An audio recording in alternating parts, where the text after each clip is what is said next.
We're doing long-lasting, hopefully sweat-proof summer makeup today. These little clips are so nice for keeping your hair off your face when you're doing your makeup. So you always want to start with a primer.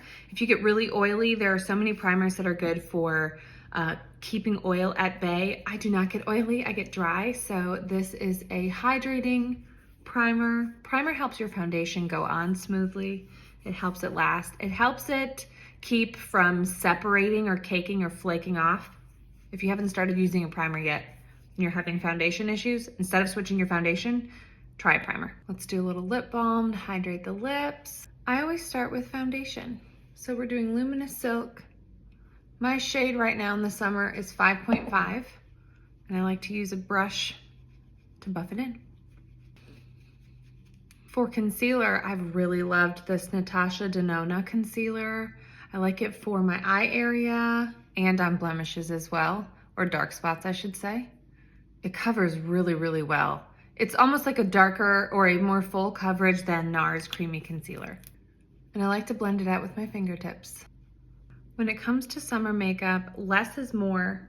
And I try and stick with as many cream products instead of powders. I just feel like they lean into the humidity and moisture in the air better than a powder does. So it shouldn't surprise you that I'm using a cream eyeshadow for a base. I do this all year round, but especially in the summertime.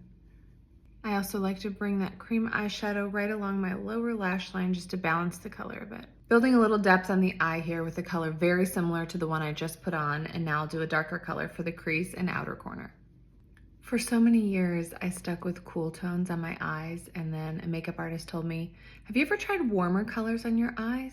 I said, no, and I tried it and I've never looked back. This isn't the warmest brown eyeshadow I've ever worn, but warm browns look really beautiful with blue eyes. If you haven't tried it yet, I highly recommend trying it.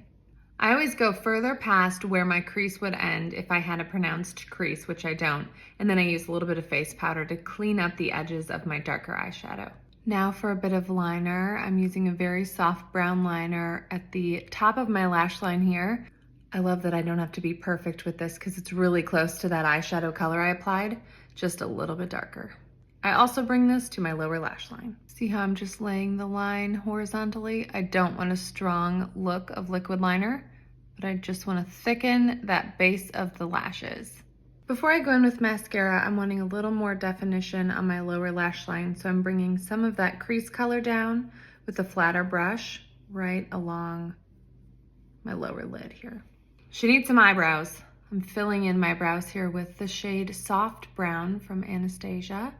And then using the spoolie to brush it out and soften any of those pencil strokes a little bit. Okay, mascara time. Then we'll finish the face. Mascara is done. I'm gonna do a very soft contour, and then I'll take a smaller brush and just very lightly contour the sides of my nose. I do love using a lot of bronzer. So we're gonna bronze the cheeks up here, bring a little bit of it onto the forehead, and then with whatever is left on the brush, I'll bring it across my nose. I'll also take what's left on the brush and go around my neck and at the top of my chest here. Then my favorite part, a little blush. I'm using the cream side of, gosh, could I call it my favorite blush of all time? I mean, what's not to love about this? But I'm topping it with a blush by Armani that has such beautiful reflection in it, so I don't have to mess with the highlighter today. Second to last step is lipstick. I've been using my finger to really gently kind of blot out the sides of that lipstick since I'm not using a liner. I like that softer look. And a little bit of lip gloss. And finally, setting spray. Okay, let's take these clips out, shake out the hair. Here's the final look. If you're interested in shopping any of the products I used here, you can click the link in my bio and go to Shop My Instagram, or you can go to smallthingsblog.com and hit Shop My Instagram there.